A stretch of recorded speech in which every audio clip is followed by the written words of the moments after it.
today's August 14th, and I've read one book on my TBR, and it was Beneath the Scarlet Sky, which was a fantastic book. I loved it, it was great, but I have been in such a funk lately. The last couple weeks, I have not wanted to do anything, so I haven't. I've literally sat here and watched TV and done the work stuff that needs to get done, and that was about it. So, in an attempt to pull myself out of that, because I'm feeling a bit better today, I'm gonna be filming a fun reading vlog. I'm gonna start reading one of the books on my TBR, and that is Six of Crows. I've been really looking forward to reading this, but I don't know, I just like haven't been in the mood to do literally anything. So hopefully I can finish this, and I'd really like to get into the Seven Husbands of Evelyn Hugo. But yeah, we're gonna start Six of Crows today. I'm really excited for this. I'm hoping to get this done. There's a lot of pages in here. The font isn't too, oh wait. I hate when they do Q&As at the end of books. Am I the only person? Do you hate that? Because I hate that. 465 pages, which is not the biggest book I've read this year, but I actually saw this on Netflix. Like, you can see the badge here. It says Netflix show. That's where I first found it, and then I found out, I stumbled across this book in the store, and I was like, oh, well, I have to read the book first. That was like 3 years ago. Have I read the book yet? No. That's why it's on my August TBR. I need to get it read because I actually want to watch the show, but I'm excited to read this one. I don't know. I think we'll get out today. I need to run a few errands, and then I think I might go to the library and sit in the air conditioner because it's hot, it's humid. I normally would go to like the town square to read, but it rained yesterday, quite a bit actually, and my table set out here is still wet, so maybe later this afternoon it won't be so wet. And if it's not a gazillion degrees, I will go sit outside. We're actually in a heat wave right now. There's like really high risk of fire danger and everything, so the rain yesterday was good. It just sucks to quash my plans for today, but it's fine. We adjust. So yeah, we're gonna start with this and see how it goes.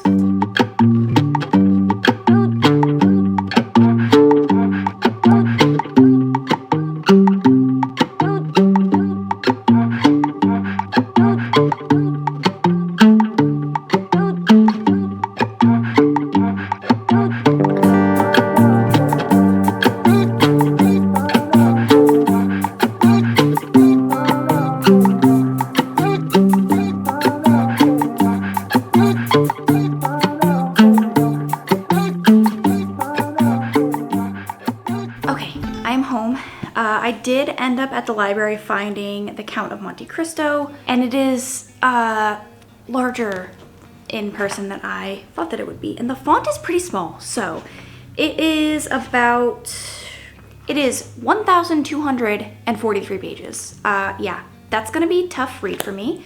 I do have to turn this in or renew it by August 4th, which gives me 3 weeks exactly from today. I also found Red Rising, which I was very surprised about. I figured because it's such a popular book that it would be checked out, but it's not. So I'm really excited. It's not a huge book, and I've heard a lot of good things about it. Though it is like a sci-fi fantasy. I guess we'll see if it's something that I want. Now, I did start this book at lunch, and I have to be honest with you, I am not in the mood for a fantasy right now. Got to page 12. I couldn't remember whose perspective it was. They had like 9 different names in there. Honestly, I couldn't tell you what was going on. So I'm gonna put this back on my shelf for now, and I'm gonna pick up a different book. I may read this by the end of the video. I don't know. I just couldn't get in it. 13 pages seems like such a stupid number to stop at, but I don't want to keep going and then be like, I didn't like that book because I wasn't in the mood for it. So I think we're gonna move on to, I am going to continue and pivot a little bit to The Seven Husbands of Evelyn Hugo.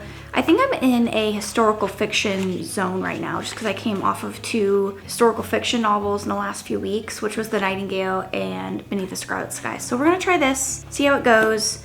So it's from this woman making her way in LA in the 50s. So yeah, so we're gonna try and read this and see how it goes, and then maybe pick up Six of Crows again later.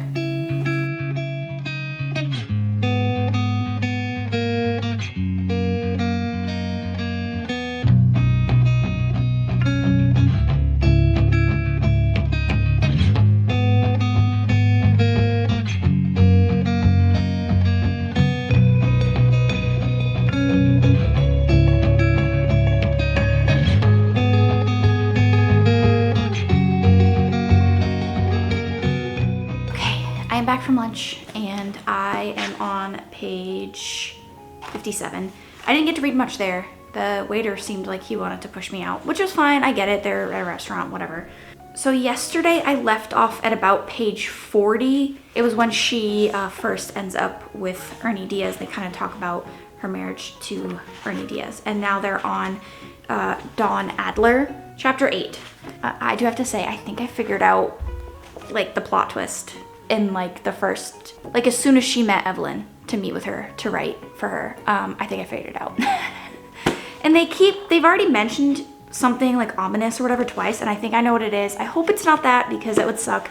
But I do tend to notice foreshadowing a lot. I think I've talked about it before actually, but I'm hoping to get a majority of this done today. I haven't gotten too far in it. I took a break yesterday because I had to like clean and do house stuff and stuff, but I am going to go outside and pop up my umbrella because as warm as it is also going to be fall and winter in like the blink of an eye, I'm sure.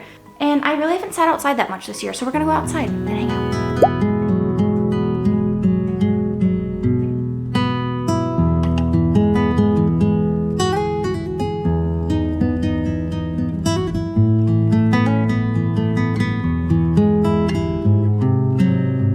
It is the next day, and I got so far into this book yesterday. I am on husband number 6, page 292. I did not mean to read this much yesterday, but I literally could not stop. This author, Taylor Jenkins Reid, has this ability to like leave you on just enough of a cliffhanger that you're like, wait, what? Because you just can't help but keep reading.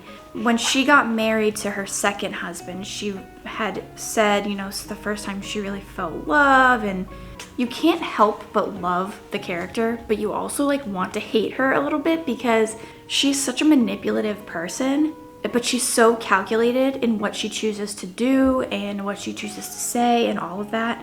And so when she marries her second husband, you're kind of like, okay, well, she's happy, she's in a happy marriage, maybe she'll be a better person going forward and things just don't work out for her in life. And no, well, this is a good example of the author leaving you on enough of a cliffhanger.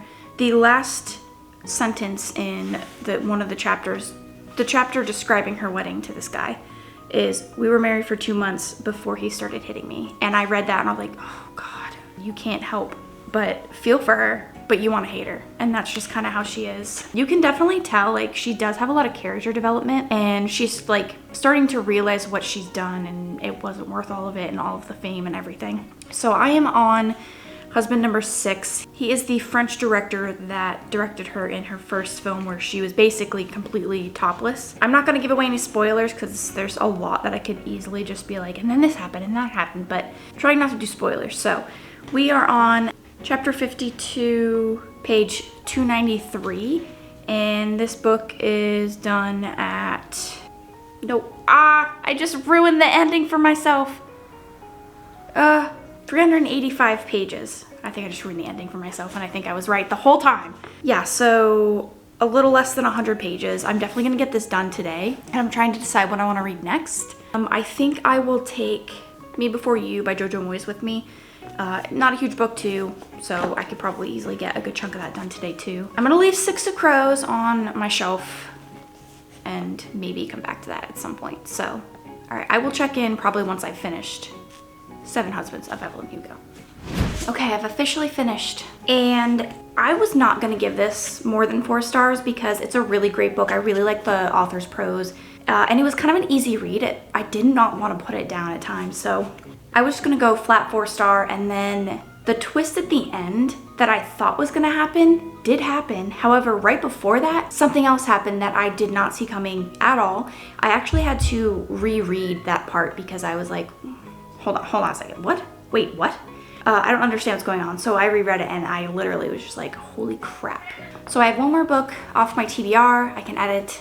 I ended up downloading Goodreads because I filmed a full TBR shelf video and realized how bad and ineffective Likewise was when it came to like ratings and things like that. It was perfectly fine for tracking. It was really easy to use, but I downloaded Goodreads and I had all of my TBR and all of my read books in within like half an hour, because you can use literally just like, they have a barcode scanner, you can scan the book. Sometimes it doesn't work and you do have to manually type it in, but you can scan your book and you can add it to whatever list you need to add it to, whether it's read in the process of reading or want to be read. So I added this to the list and I'm really excited to move it to my read shelf. That being said, I am hoping to get at least one other book in, and I am going to move on to Me Before You by Jojo Moyes. I've talked about this book before. It follows a girl who ends up getting a job helping Will Trainer, who is quadriplegic after an accident, and she takes care of him. It's a romance book. I'm not sure that I'm gonna love it. I did really like the movie, but I also really liked the actors that they cast, so that could have been part of it. So I'm gonna get started on this today, and I'll check in with you in a little bit.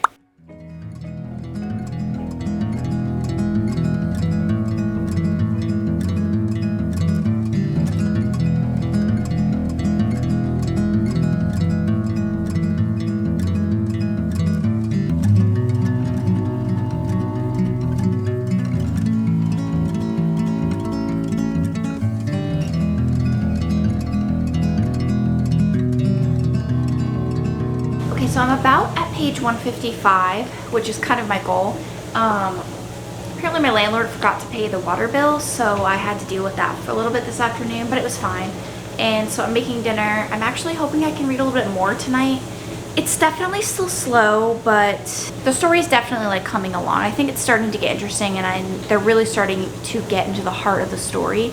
And I'm really hoping it picks up a little bit more soon. It's not bad by any means, but it's just not really, I don't know, it's just kind of slow. And the way she's written a couple of things, there's like something in there, and then I'm like, I don't think they mentioned that before, but okay, that's rounding out something I didn't remember. But it also could be that it was slow and I was kind of half paying attention. But I'm gonna make dinner, and then we're gonna sit down and do a little more reading.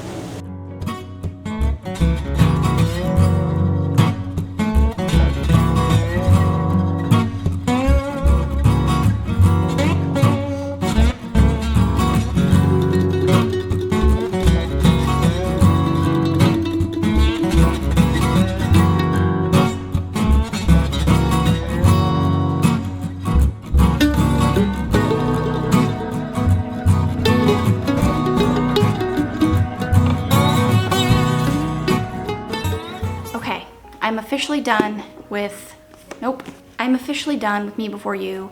I did read more than half of it off camera because it was a little bit of a struggle to get through. There was so much repetitiveness that I was kind of like, okay, well, let's get to the point. So basically, Louisa finds out that Will wants to go to this special clinic in Switzerland that lets you end your life with dignity and on your own terms. And she kind of sets out on this mission to try and prevent that from happening.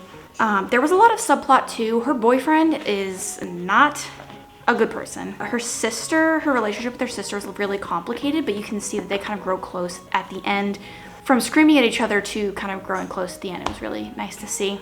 They also jumped perspective from Louisa to Mrs. Trainer, Will's mom, Mr. Trainer. Then they went to Nathan, who was the medical care assistant, and then her sister. But they did not do any chapters from Will, which I was very disappointed in. I feel like you could have done so much with that. It would have added a lot to the story to have heard from basically the subject of this whole book. But I think I'm only gonna give this 3.5 stars. I definitely won't read it again. I'm glad I read it, but it's not something I would read again. And it was something that I would maybe suggest to other people if they were looking for a very, very specific kind of book around this genre. I think it was supposed to lean more romance, and there was a little bit of romance in it, but there wasn't a ton. So anyway, I'm gonna shelve this on my red shelf. I'm gonna move on. I'm not gonna read a third book in this video because I think I struggled to get through this for so long. It's been several days. So 2 books down in this week. This one is meh. This one was very good, but not quite a 5-star. I think the only 5-star I've read this month. So I'm on 3 books this month so far. What else did I read? Oh, Beneath the Scarlet Sky. That one was really, no, I didn't give that 5 stars. I gave that 4.5 stars. Okay, so we are still on the hunt for a 5-star book this month. Anyway, thank you for watching. If you've read either of these books and you had any comments on them, I'd be curious to know. I know that sometimes when you give a book a lower or lesser rating, that people get upset because they're like, oh, well, the writer tried so hard, and you do understand that, but you have to be realistic about your rating too, and including why and a description box of why you rated it that is important too, because I do look at if this book is in a genre that I would usually read. If not, why did the person read it what I rated it? And if they usually say, I don't usually read this kind of genre, but I really liked it because XYZ, then I'm more likely to pick it up. So I will put in there that it's not usually a genre that I read, so that's probably why I didn't connect to it as much. And then whoever wants to read it can kind of read that and go, okay, well, I do usually like the genre, so I think I'll pick it up. Maybe I'll like it more.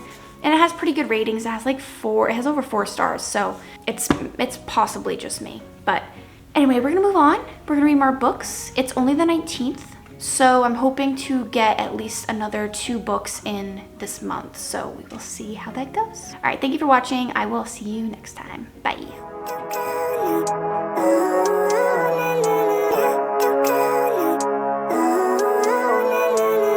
Living life every day